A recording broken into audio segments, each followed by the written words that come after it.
Hello everyone, good morning. Today is 7th of February and I welcome you all at the Hindu newspaper analysis discussion here at Thinking Palette. So guys, let's start with the video. In today's video, we are going to discuss the entire analysis of the Hindu newspaper.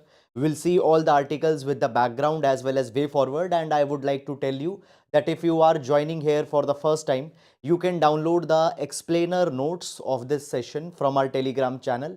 Link for the Telegram channel is given in description box in YouTube, or you can directly visit Telegram and can search there by typing Thinking Palette by Sahil. Fine. Now, let's start with the discussion of the today's newspaper. Before that, I would like to show you overview of the entire newspaper so that you can understand that which articles are actually important in the today's newspaper.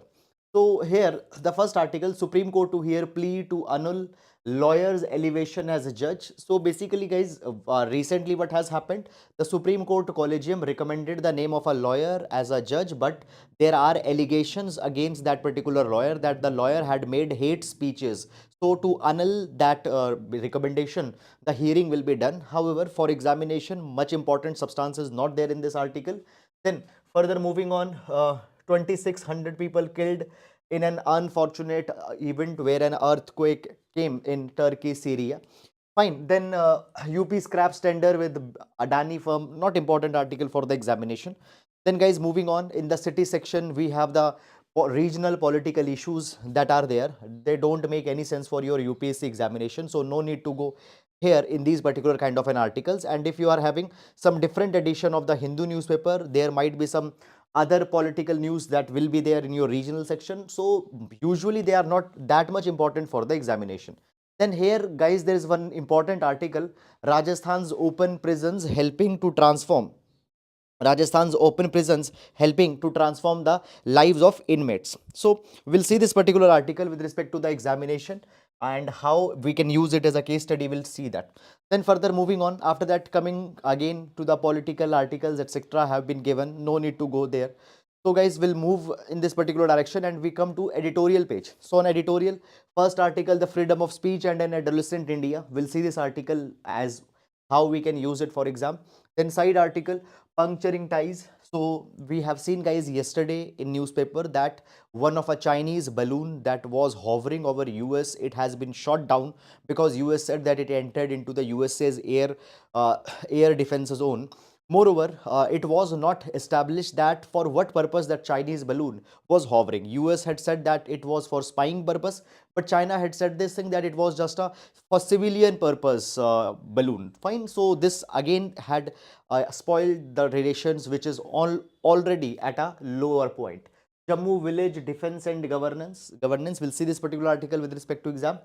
End of life decisions. So guys, recently Supreme Court has amended the 2018 judgment on euthanasia. We'll see what are the issues in this article.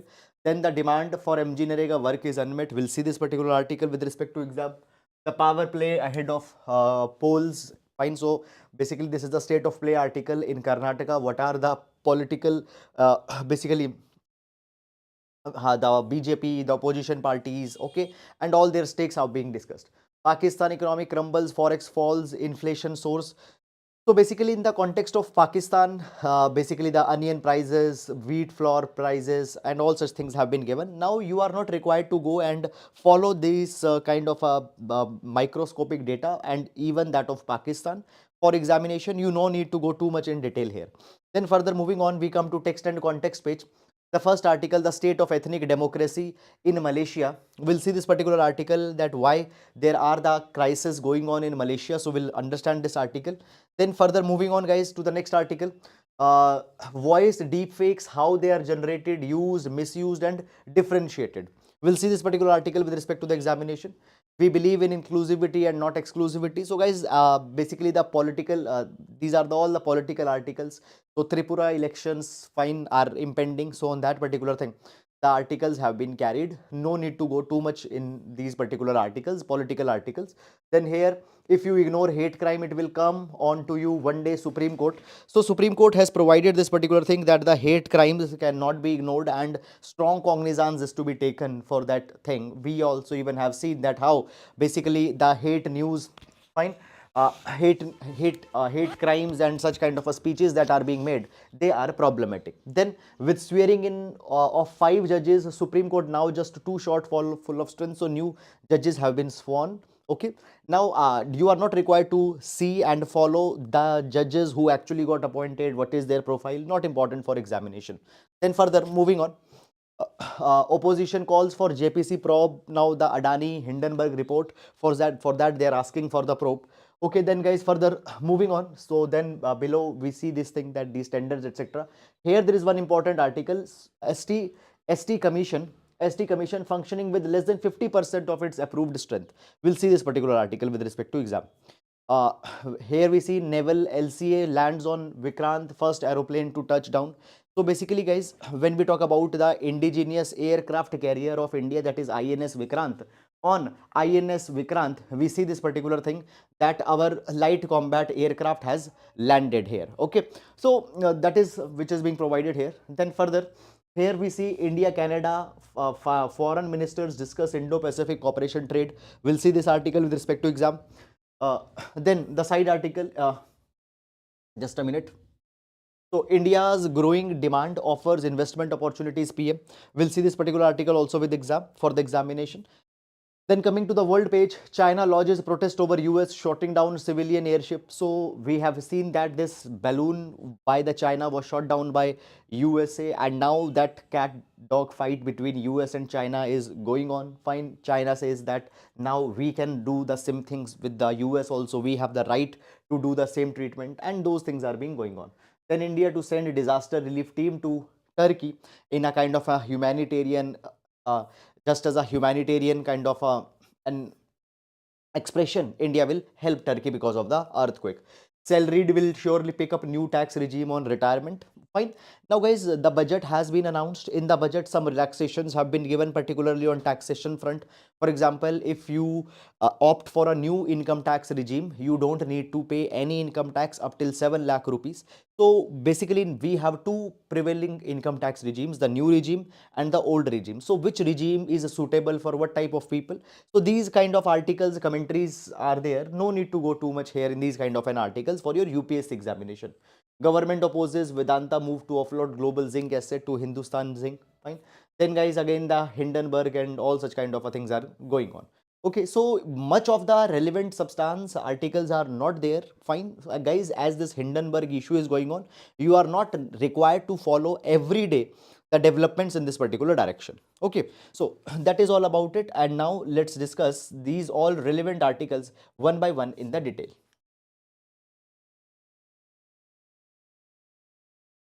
Now, moving on. So every class we start with a GS quotation, and today we'll take the quotation from C.S. Lewis. C.S. Lewis says that integrity is doing the right thing. Integrity is doing the right thing even when no one is watching. So often, guys, we do right things, we do ethical things because we are driven by moral desert. We are driven by moral desert. What is moral desert? Moral desert means you are doing right thing, good thing, helping poor people just in expectation that other people will praise you. Okay, you help a poor person, you make a video, you upload that video on YouTube. Your basic motto or intention was not helping that person, but to get popular by doing this particular kind of a things. So we often do ethical things when we find that will be appraised for that particular thing, but real integrity is lying in doing the correct thing, in doing the right thing, in doing the moral thing even when no one is watching. So basically, there needs to be a sense of selflessness, there needs to be a sense of nishkamata. So with the selflessness, when you'll do the right thing, that is where the real integrity lies. So we can use this particular idea for our GS paper number 4 ethics. We can use this particular idea for GS paper number 4 ethics. Okay, now moving on, and let's take the first article. Let's take the first article. So the first article, guys, we have taken from the text and the context page. Now, first of all, let's read the heading, what the article reads, and then we'll go and we'll understand that what this article or what this issue is all about. So the article reads, the state of ethnic democracy in Malaysia. The state of ethnic democracy in Malaysia. So basically, we'll see this particular article with respect to the GS paper number 2, International Affairs, International affairs. Okay, now we have seen this particular thing, guys, that in Malaysia for a long time the political crises are going on. Recently in November 2022 elections were also held in Malaysia, and after that elections we have seen that the hung parliament has been constituted. Hung parliament is the situation when no one party is able to secure the majority and government will be the coalition government. So political crisis in Malaysia is still going on. So broadly we'll try to understand that what are these political crises, what is this entire issue. Now one more thing is there, guys, that you don't need to go too much in detail in deep in this particular article. For example, different political parties, political leaders, names, etc. have been given. You are not required to follow that because such things are not important for UPSC examination. Questions are not framed on that thing. Moreover, you will also not be able to remember all those particular things by the time you will write your exam next year. So broadly you need to understand these issues for the sake of exam. Now first of all, guys, when we talk about Malaysia, so guys, Malaysia happens to be a multi-ethnic. Malaysia happens to be a multi-ethnic where the people from different ethnicities are living. It is multiracial, multicultural country. Now obviously it is a multicultural, multiracial, and as well as the country having so much of the diverse religions. So what is the status? There is one group of people in Malaysia which are ethnic Malay. These ethnic Malay people are believed to be the original natives of the Malaysia, and they are in the largest number, they are the majority. Now apart from this ethnic Malay people, there are the minorities also that are living in the Malaysia. For example, there are Chinese, there are Indians, Chinese, Indians, and many other minorities are there, but their number is very much less. Now, so dominant people in Malaysia are these ethnic Malay people, and dominant religion in Malaysia is Islam. Okay, that is something. Now, when we talk about, guys, Malaysia, after their independent, adopted a consociational form of political system. Consociational form of political system. Now, what is this consociational form? Consociational. Now, consociational form of political system is one. Now, for example, let's say in a country there is a different ethnic groups that are living. For example, A group, there is B group, there is a C group. Now, let's say that the population of A religious group or A ethnic group is, let's say, 60%. Population of B group is, let's say, 20%. Population is C group is, let's say, 20%. So these are the three type of people living in a country. Now what will happen? The government that will be formed, it will have representation of all the groups: A group, B group, C group. Okay, so when we talk about the government is formed from the representation of all the groups that are living in a country. That is the consociational form of government. Now in consociational form of government, one good thing is there, that all the groups interest will be represented in the government. So therefore no one group will be overlooked, they will not be ignored. So consociational form of government, a political system formed by the cooperation of different social groups, fine, and they share the power. It came in operation. Very good, things were going good, but actually this this particular grouping came to be known as alliance. And here we find this particular thing, that the Malay National Organization was the major dominant political party here. Okay, and it also and there was also the representation of Malaysian Chinese Association, which represented the Chinese people, which actually are in minority. There is also Malaysian Indian Congress that was there, which represented the interest of the Indian people. So Indian, Chinese, Malay, all were represented in the political system that came after 1957, and this political system was called as the consociational form of political system. The things were going good, but actually what happened? Uh, Basically in 1969, there was a kind of a riot that broke. Just a minute. Fine. So basically, we see this particular thing. Yes. So basically, we see this particular thing that the constitutional form of democracy was successful. But in 1969, we found that there were the racial riots that started in Malaysia. And after these racial riots, there was a lot of hate that got generated against the minority people, and minority here were Chinese and Indians. Now it was thought that these minority people are trying to overpower the majority.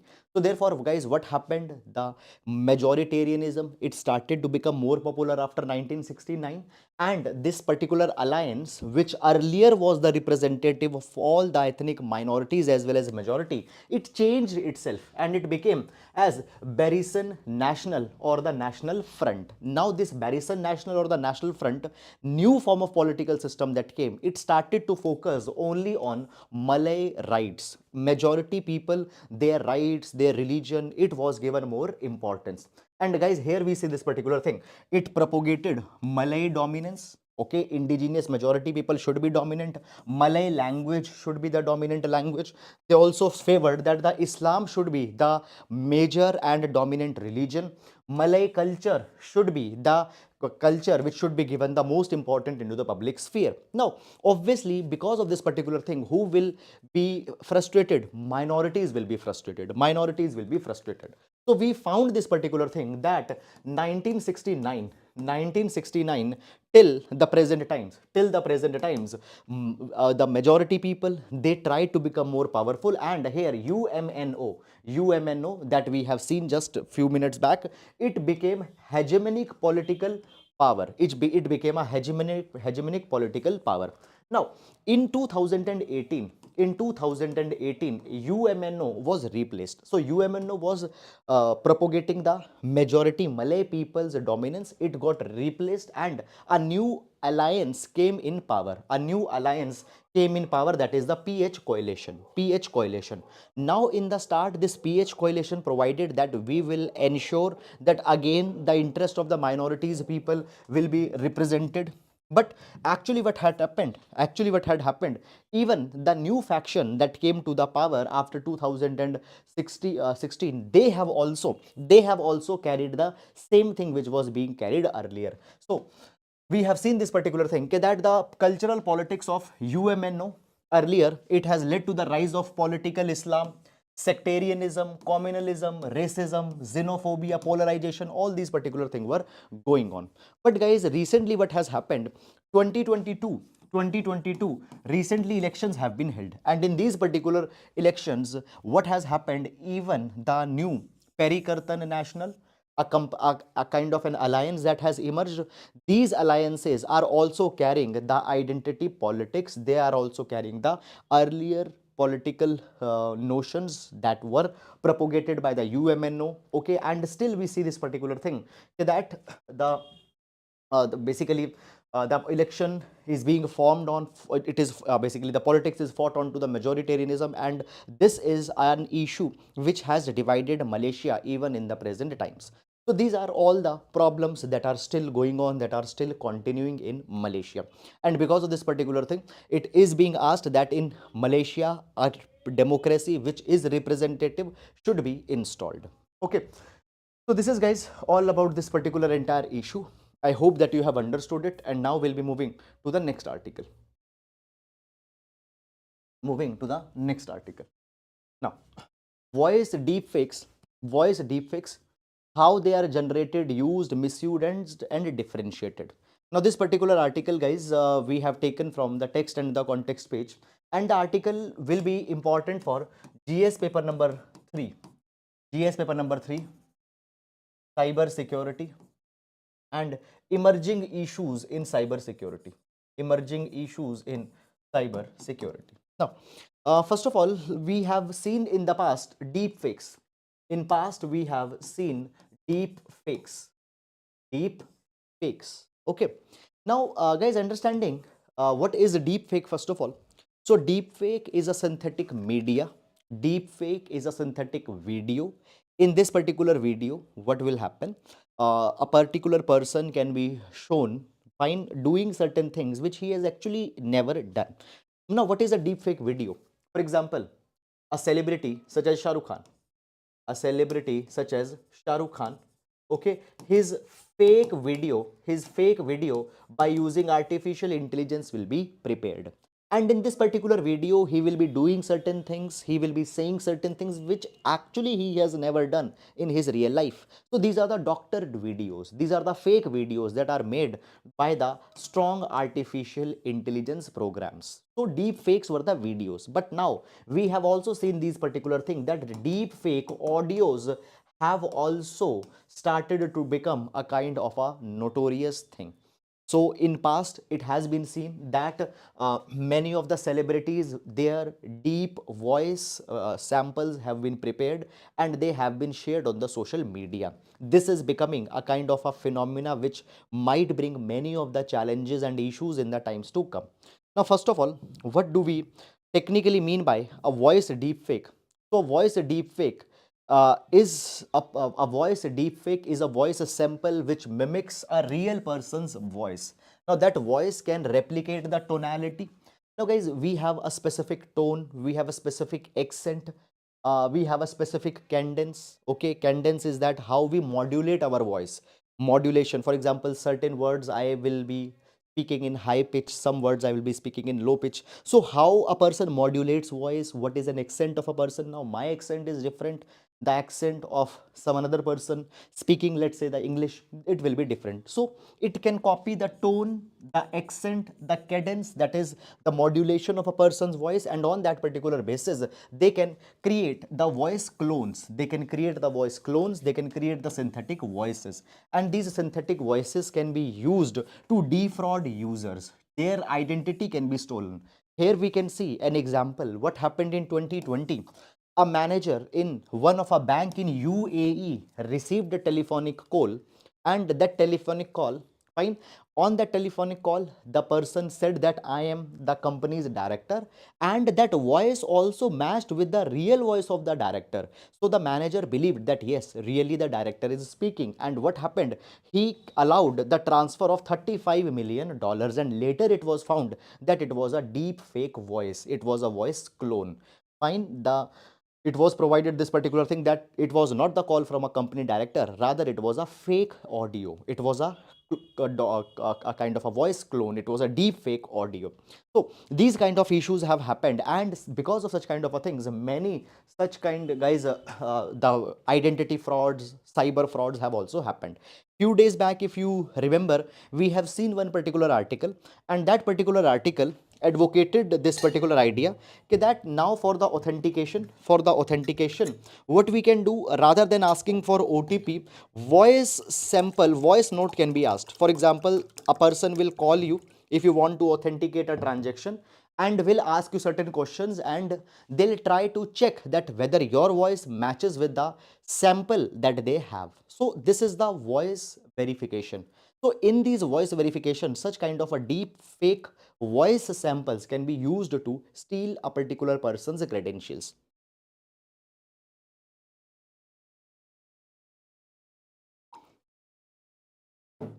Now, moving in this particular direction. So today we see this particular thing, that there are many platforms also where such kind of a deep fake voice samples can be prepared. For example, OpenAI is Vele, My Own Voice, Resemble, Descript, Respeecher, iSpeech. These are some of the tools that can be used for voice cloning. Deep fake voice samples can be made. Moreover, detecting these voice deepfakes needs highly advanced technologies, they need highly advanced softwares, they also need to have sophisticated tools by which they can break down the speech patterns, they can decode the background noise, other elements, and they can actually provide, they can give a conclusion that whether this particular voice is a real voice or it is a deep fake type of voice. So such kind of a sophisticated software and hardware is needed, which is often not accessible. So therefore it has been provided that the call centers, for example, often the banks, when they are making call to know the credentials of a person who is making a transaction, they need to be very careful, for example, what call centers can do, call centers can take the steps to mitigate the threat. For example, callback function can end suspicious calls. Okay, for example, let's say my banking manager receives a call where my voice is being used and I am giving some instructions. So rather than relying on that, some a kind of a callback can be given and these particular things could be verified. So this is something that can be done. Then multi-factor authentication, where you will be giving some standing instruction in your voice and then an OTP is also needed. Okay, such kind of a things can be done, but for the time being we need to enhance the technologies, we need to bring the software solutions, we need to bring the hardware solutions, that how these deep fake voice samples can be curbed. Moreover, there is also a strong need of cyber ethics to deal with such kind of an issues. So that is all guys about this particular article. And then moving to next article. Now moving to next article. Rajasthan's open prisons helping transform the lives of inmates. Rajasthan's open prisons helping transform the lives of inmates. Now, what is this entire article, guys, is all about? This article is giving an excellent case study from the state of Rajasthan, where they have used an innovative model of prisons. And by this innovative model of prisons, there is a kind of a meaningful change that is coming in the lives of the inmates. Now, guys, though we have discussed this thing 2 days back, as I think yesterday or day before yesterday also, but whenever we talk about punishment,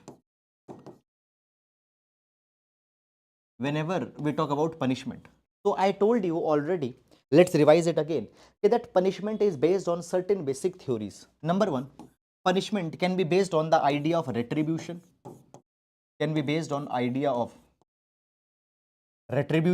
Secondly, punishment can also be based on the idea of uh, deterrence.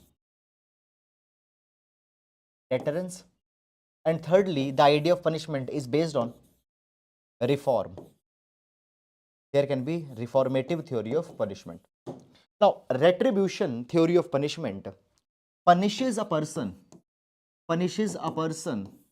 to make up for the it is just punishing a person in a reciprocation to the harm that this person has done to some another person. For example, an eye for an eye.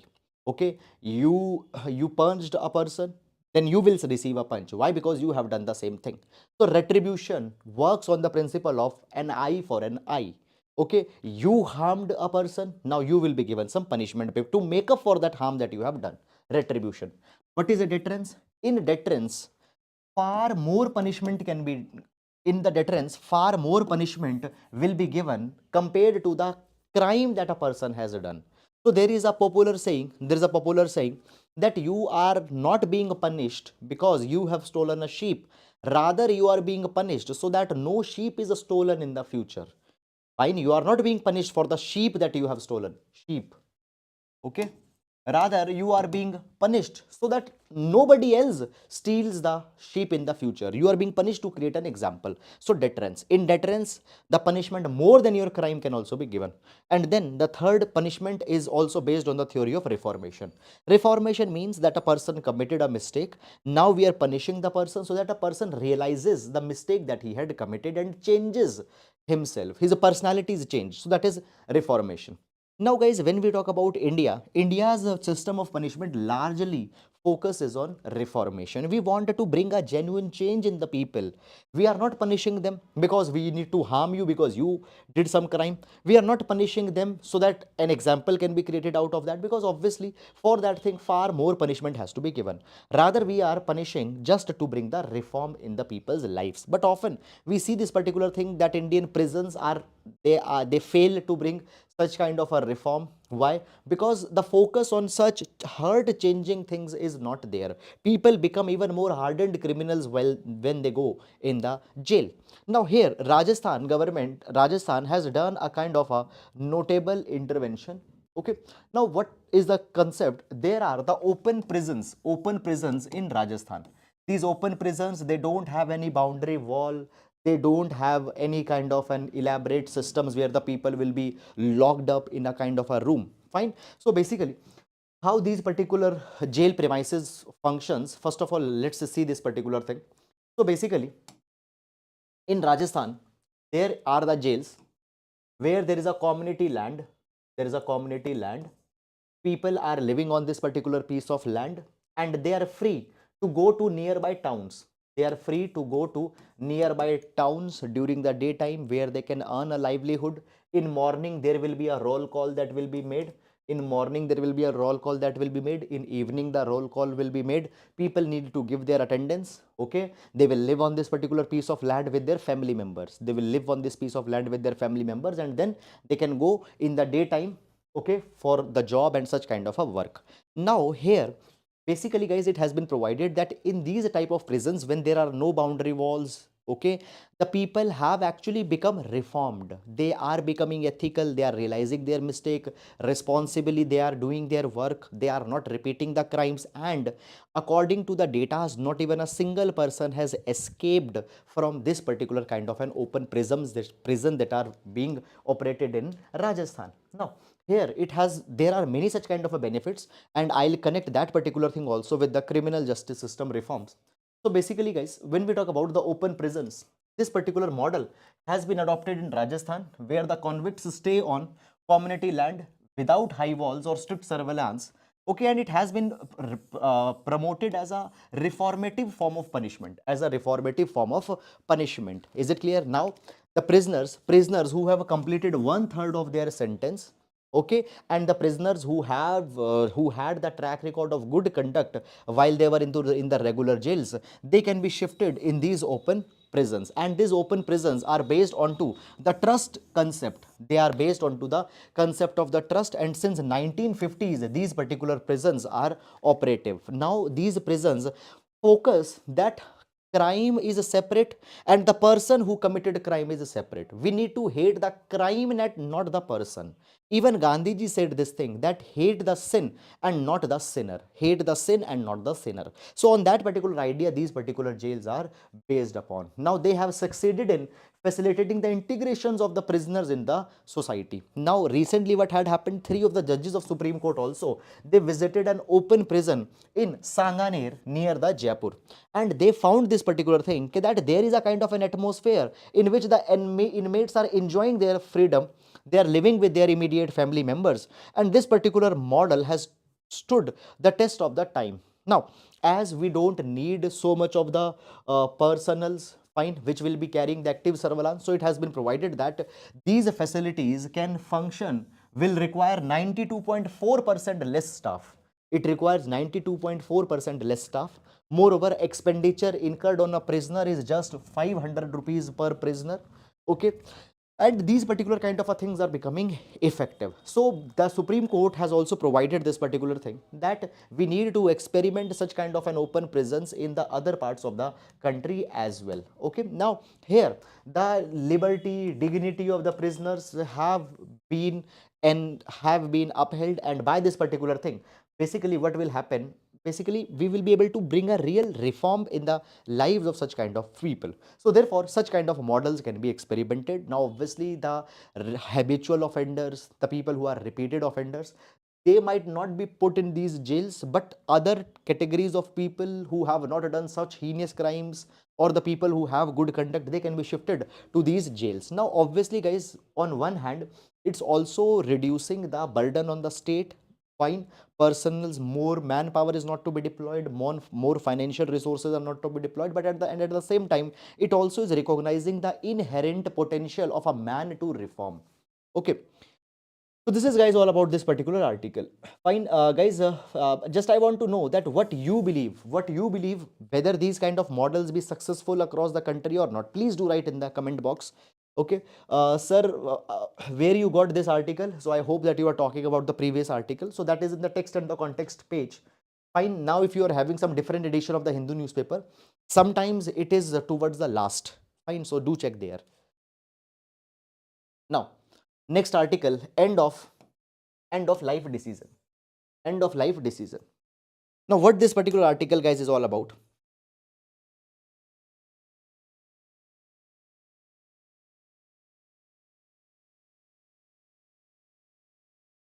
End of life decision.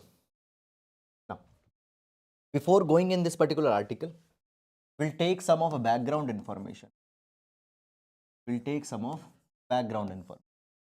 Now, basically guys, understand this particular thing, that there are certain people who suffer with the terminal illness. There are people who suffer with terminal illness. Now, terminal illness is a kind of a disease where treatment is not possible, complete recovery is not possible. A person will die in some time. A person will die in some time. So there are many types of cancers. There are many types of cancer where treatment is not possible. Sometimes people are declared as brain dead. People are declared as brain dead. And if a person is declared as brain dead, there is no revival from that particular state. There are some types, different types of comas. So a coma, there is a state, there is a type of a coma in which a person enters, and then there is a no possibility that a person will ever revive. So these are the examples of the terminal illness where recovery is not possible. Now every day the person is living, every day the person is alive in such a kind of a situation. It's a torture to that person. It's a torture to that particular person.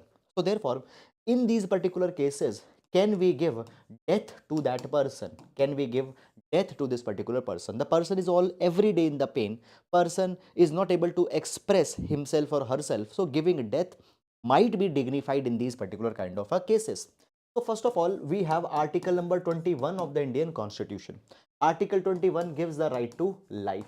The question comes that within the article 21 right to life, the right to death, is it included or not? That is the issue. Now, there is a technical name which the technical name of such kind of deaths, these assisted deaths,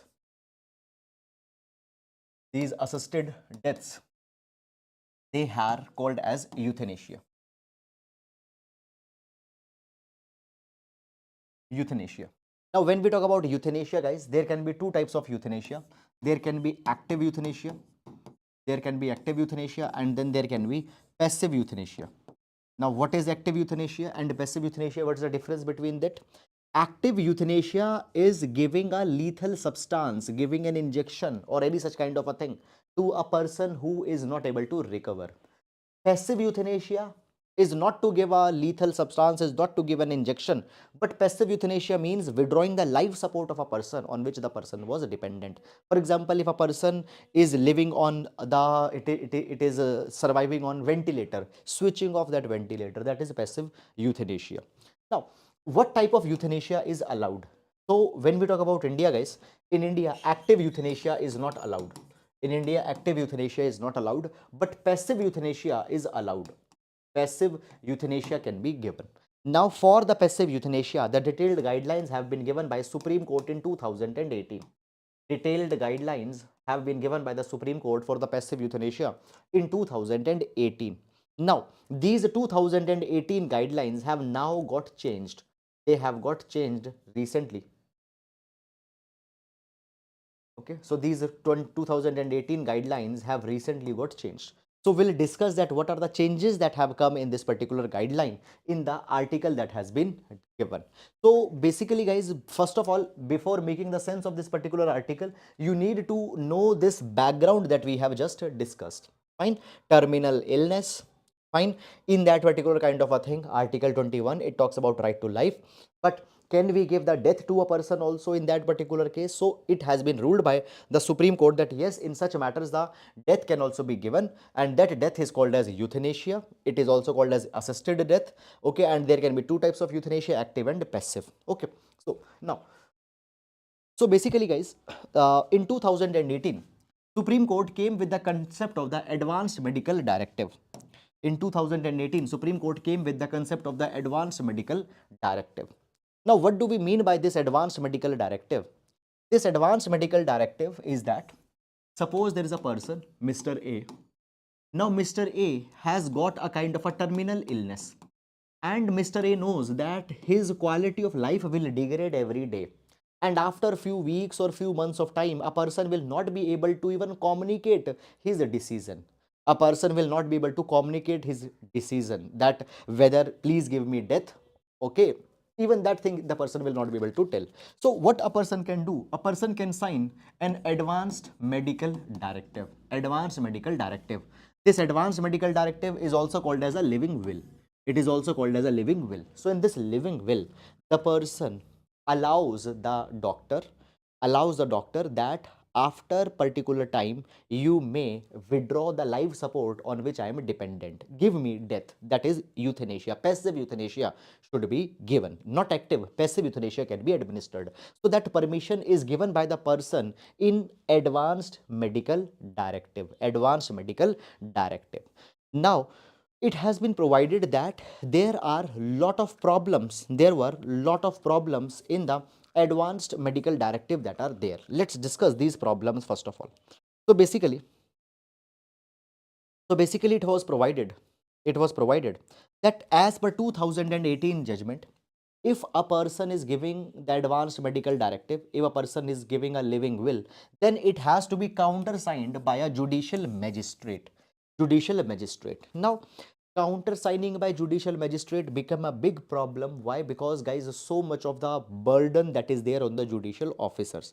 So now the new changes that have come in 2023, it has been said that rather than judicial magistrate, it can be now attested by a notary or by a gazetted officer. So any such advanced medical directive or living will could be signed by the gazetted officer or by a notary. That is one thing. Second thing that has been provided here, guys, earlier it was provided this particular thing that the person, for example, Mr. A, who has signed this advanced medical directive, fine, this particular person will name a guardian or a close relative who would be authorized to give consent to refuse or withdraw medical treatment. Now, today, advanced medical directive is being signed by a person will not be in a state to communicate after 2 months, 3 months of time. So this person nominates some other relative that he or she will give approval on my behalf that my life support should be withdrawn. So earlier there was a provision of nominating one person. But now a person can also name more than one guardian or relative. Okay, 2, 3 people can also be nominated by that person. Then third thing that has come here is that, guys, earlier when this advanced medical directive will be signed, this advanced medical directive will be in the custody of the court. It will be in the custody of the court, and magistrate will inform the family members. Magistrate will inform the family members that you can execute this advanced medical directive or this living will now. You can withdraw the treatment. But we know this particular thing that often there is a lot of judicial pressure on the judicial officers, even such as magistrate. So a lot of time was wasted in this. Now it has been provided that rather than magistrate informing the family, the person who has signed the advanced medical directive, that patient can hand over the copy. Patient can hand over the copy to their family members, to their physicians. Moreover, this advanced medical directive will also be available in the digital health records. It will be available in the digital health record. Fine, from there it can be downloaded and it can be given access. So what actually has happened in this particular judgment? In this particular judgment, guys, the norms with respect to the advanced medical directive, they have been made more easy. The implementation of living will has been made more easy in this particular new rules that have come. Then after that, the new guidelines that have come here is that there will be a primary board, there will be a primary medical board, and there will be a secondary medical board. Now see this thing. Stage number one is the stage of signing the advanced medical directive. Stage number 2 is the execution of that directive, the actual process where the life support will be withdrawn. So it has been said that before executing that will, before withdrawing that life support, there will be a primary medical board and a secondary medical board that will give the approval. So now, first of all, primary medical board has to approve that thing in 48 hours. Then that thing will go to the secondary board, and secondary board have also needed to approve that particular thing in the 48 hours. Now, it has been provided that, guys, basically, here it has been provided that when we talk about the secondary medical board, now the secondary medical board can be constituted in hospital itself. Earlier, district collector has to give the permission to constitute this secondary medical board, but now there is no such kind of a need. So these are certain things. Moreover, the experiences and the specialization of the people who will sit in these medical board, it has also been clarified. So in these new rules, new norms of euthanasia that has come, a lot of simplification has been brought so that the people who want to execute their advanced medical directive, they can do that particular thing without wasting a lot of time. So therefore, the process has actually got simplified. So this is, guys, all about this particular article. This was a recent judgment that came by the Supreme Court. So I hope that you have understood it. And now moving to next article. Okay, I have also provided you a way forward or a conclusion in the last. Now, guys, when we talk about the euthanasia and giving approval into this particular entire process, up till now there is no detailed parliamentary law in this particular direction. So it has been provided that now the time has come that all these particular processes should also be formalized by parliament by a proper law.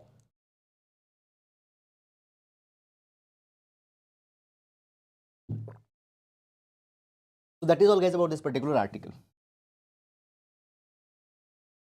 Now, moving on. The freedom of speech and an adolescent India. The freedom of speech and an adolescent India. Now, what this particular, guy's entire article all about? The article is analyzing the freedom of speech in India. The article is analyzing that whether we are a matured democracy, whether we are a adolescent democracy, or what is the situation in India that is being discussed. Now the article, it provides it provides this particular thing, that when we talk about the maturity, what is maturity? Maturity is the duty to conduct oneself in accordance with the social norms. Okay, so there are certain social norms, there are certain social expectations of society. So maturity is to understand those social norms and behave as per those social norms. That is maturity. Clear? Now the philosopher and thinker Alexis de Tocqueville has also defined the maturity for a nation. And he says that maturity of a nation is the capacity of people that nation has to act responsibly in the face of social flux. So nation has to behave responsibly. Nation has to behave with certain standards of morality, legality, even when there is a social change that is coming. Now, the article is talking about the scope of freedom of speech in India. Article asks a question: is India mature enough when the freedom of speech of expression is concerned? Now, guys, understand this particular thing, that first of all, Constitution declares that Indians possess the freedom of speech and expression. They can express. Article 19 gives them the freedom of speech and expression. Though there are public order, sovereignty of India, integrity of India, under which sometimes their freedom of speech and expression can be reduced, but otherwise they have these freedom of speech and expression.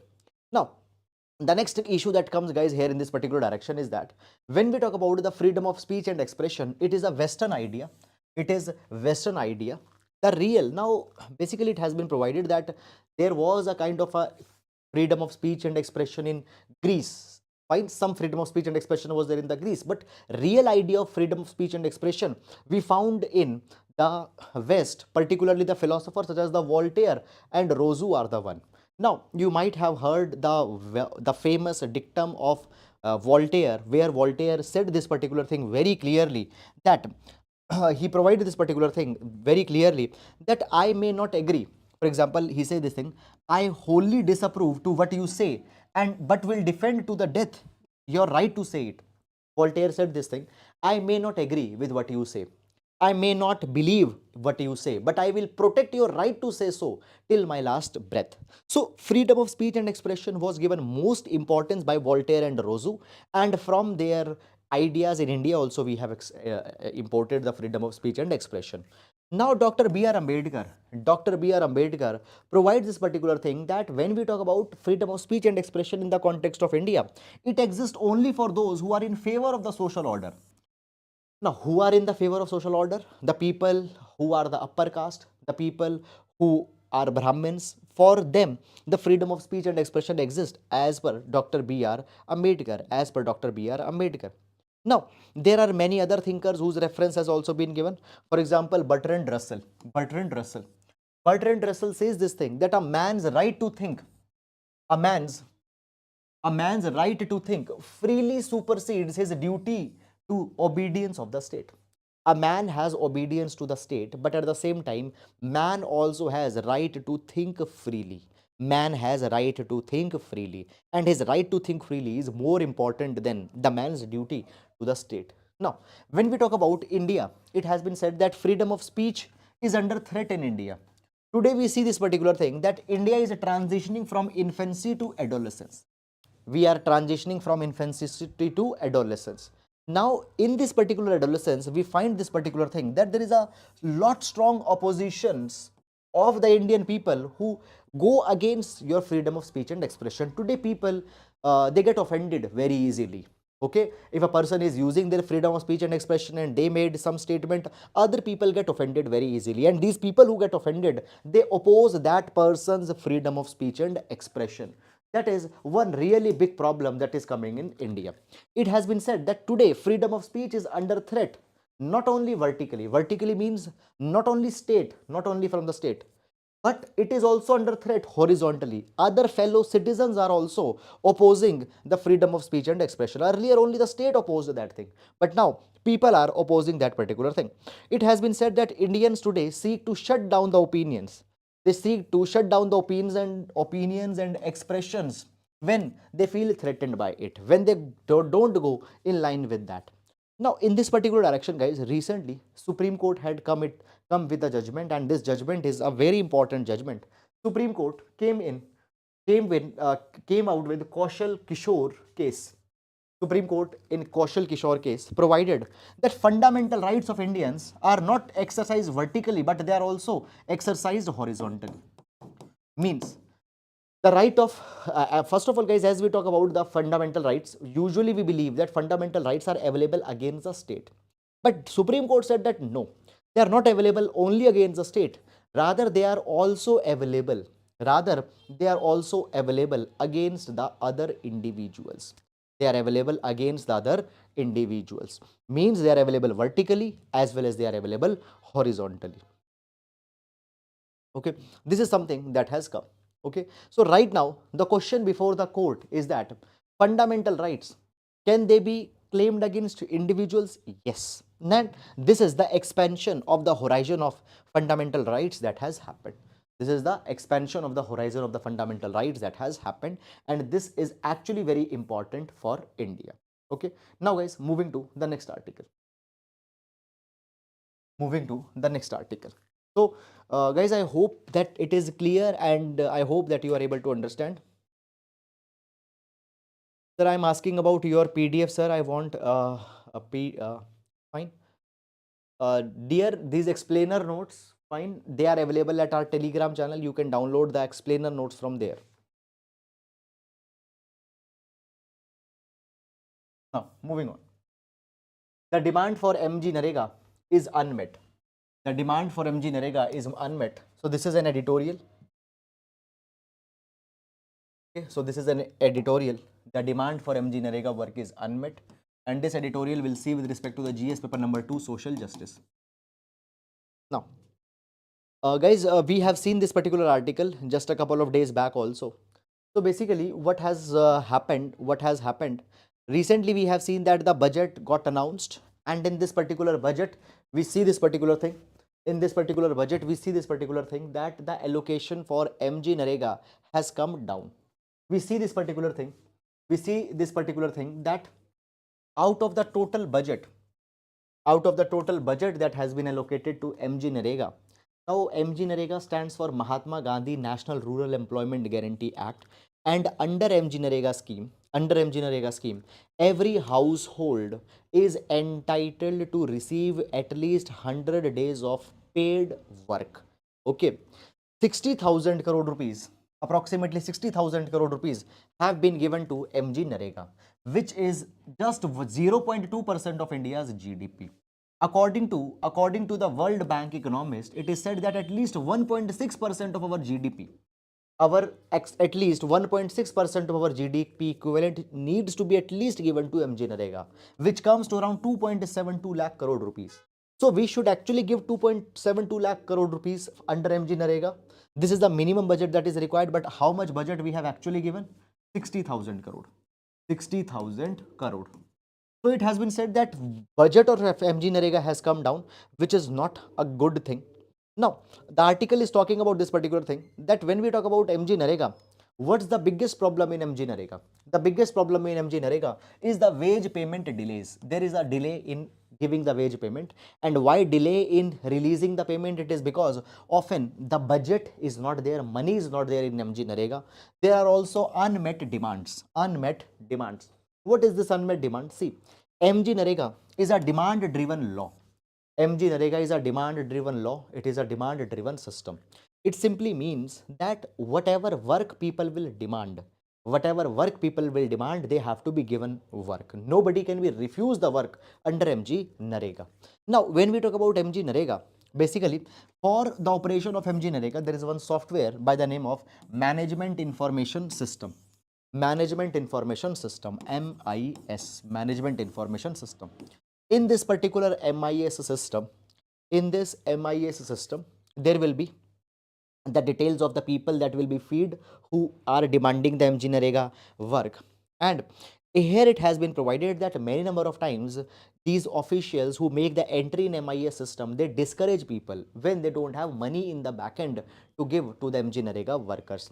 Now it has been provided that there are a lot of unmet demands. People needed work, but they are not getting work. Why? Because simply in MG Narega, money is not there. So it has been provided that when we calculate the number of people who are not getting the work under MG Narega, so it has been said that on the basis of Bayesian hierarchical modeling, you don't need to go in this Bayesian hierarchical modeling. It is a statistical tool. On this particular basis, it has been said that there is a 34% unmet demands in MG Narega. 34% of households needed work in MG Narega, but they are not getting it.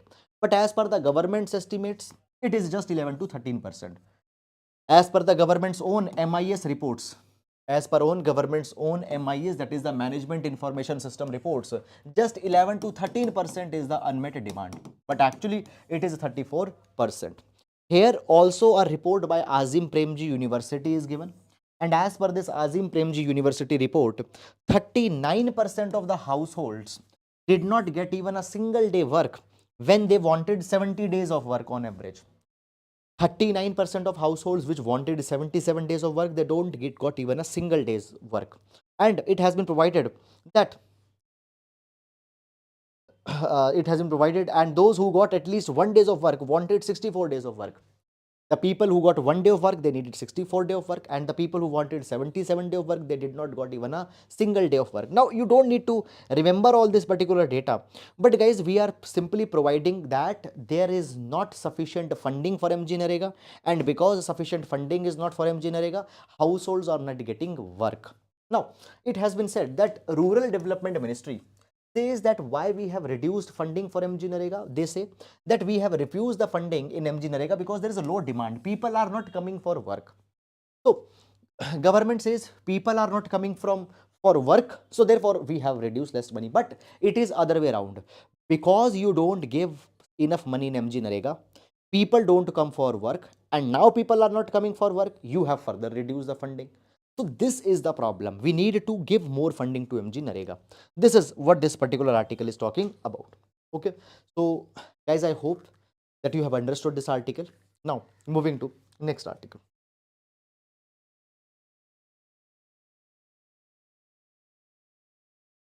Jammu Village Defense and Governance. Jammu Village Defense and Governance. Now, what this particular article, guys, is talking about. So here, this article will see with respect to the GS paper number 2, community driven initiatives, community participation,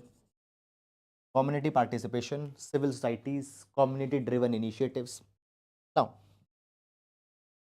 what this article is talking about. So basically, guys, see this thing, that this article is talking about the idea of village defense guards. Now,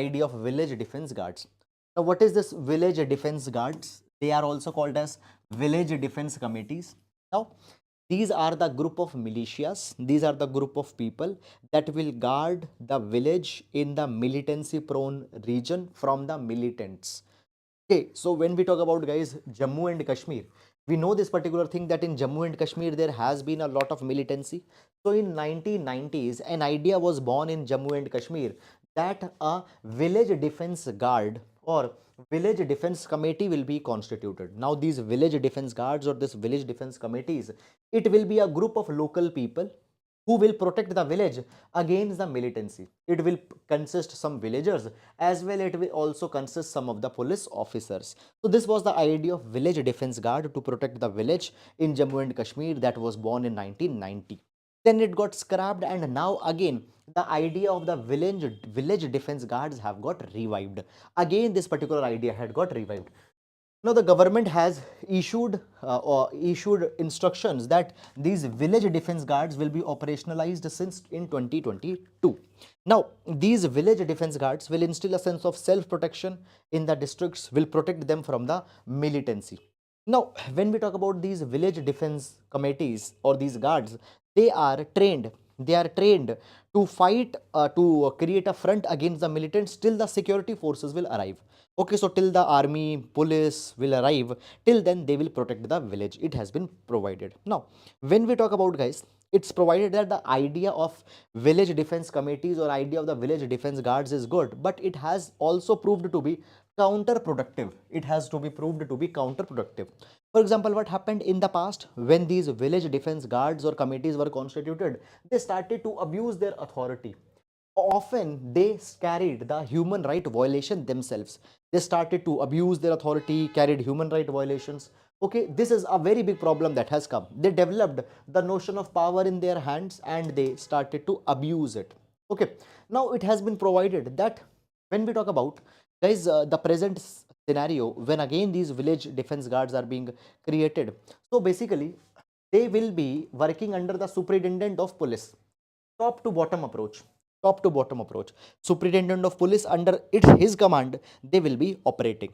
Now it has been provided that rather than this particular thing, we need to empower the local bodies. We need to empower the local bodies. We need to empower the panchayats, that panchayat should hold accountability of these village defense guards. So rather than superintendent of police, community panchayat members should be given the power in this particular thing.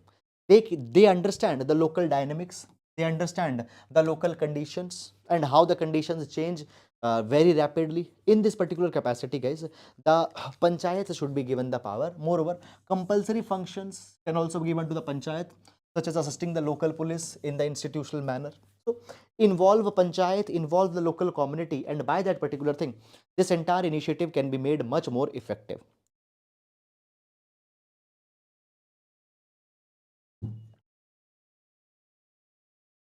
So that is all, guys, about this particular article.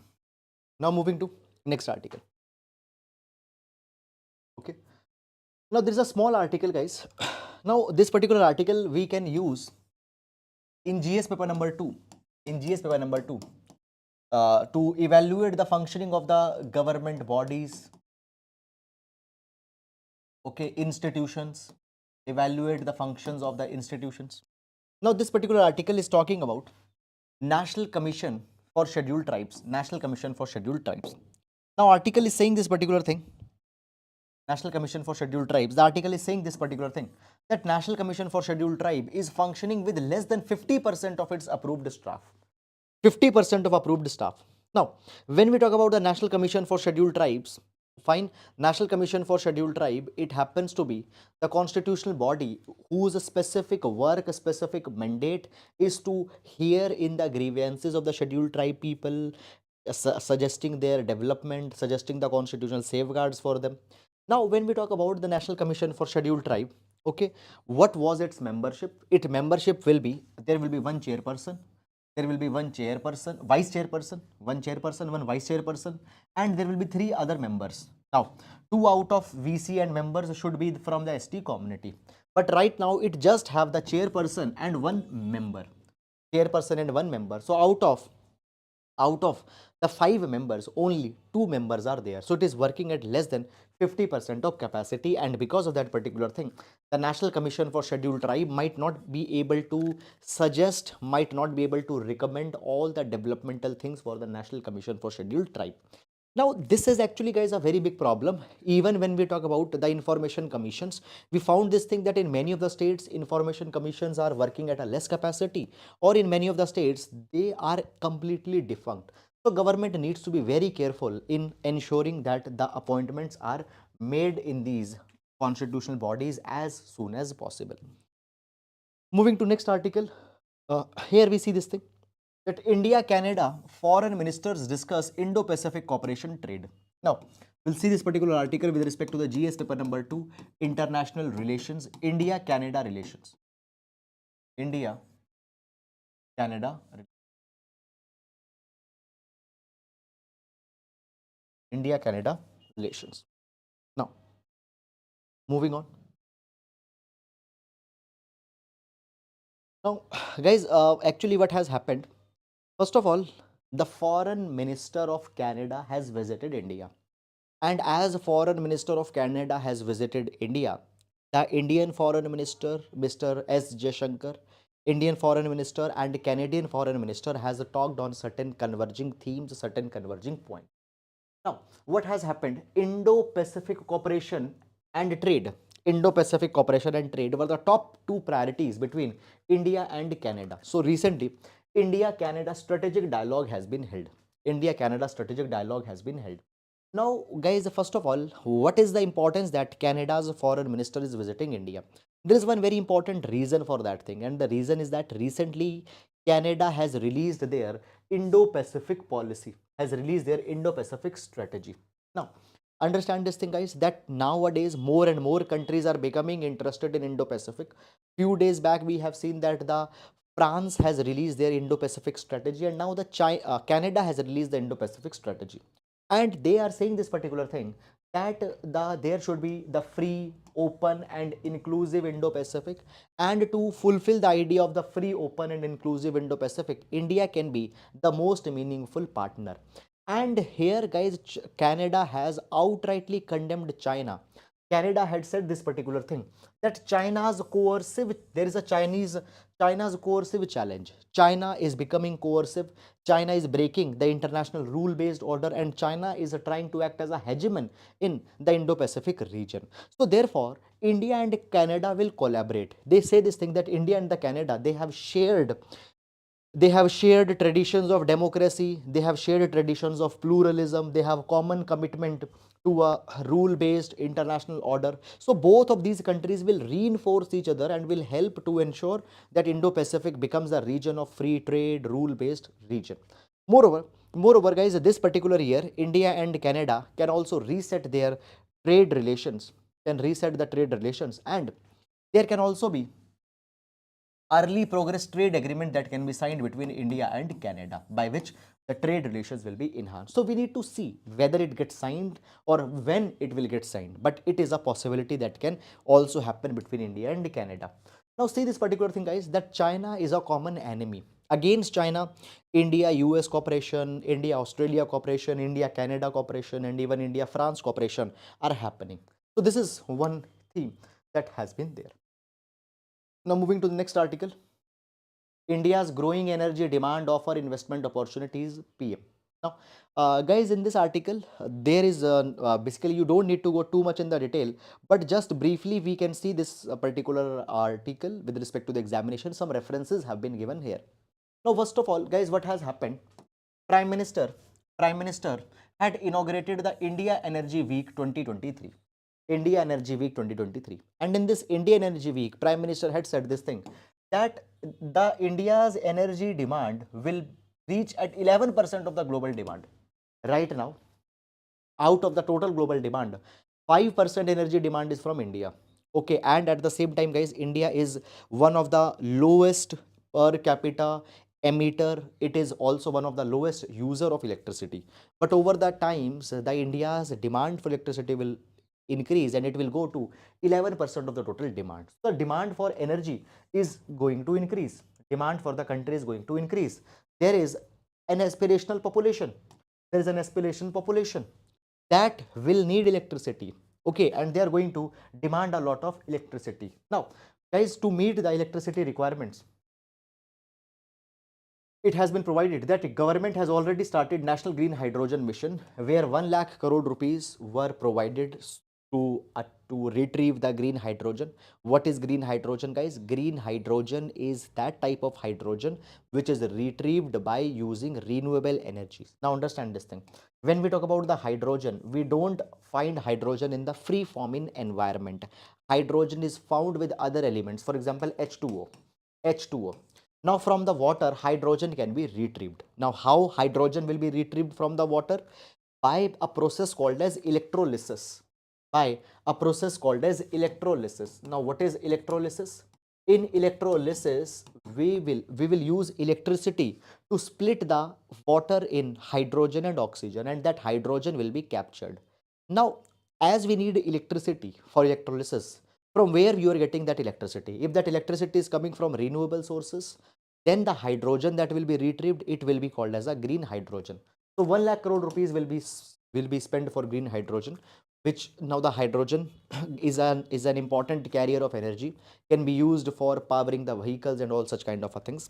Now at the same time, guys, the prime minister has also provided this thing that we also be needing the fossil fuels. Fossil fuel explorations is also to be carried. So foreign investors are being invited to India, that they come and they also invest in the fossil fuel exploration. Okay, this is about it, guys. And now the main practice question for the today.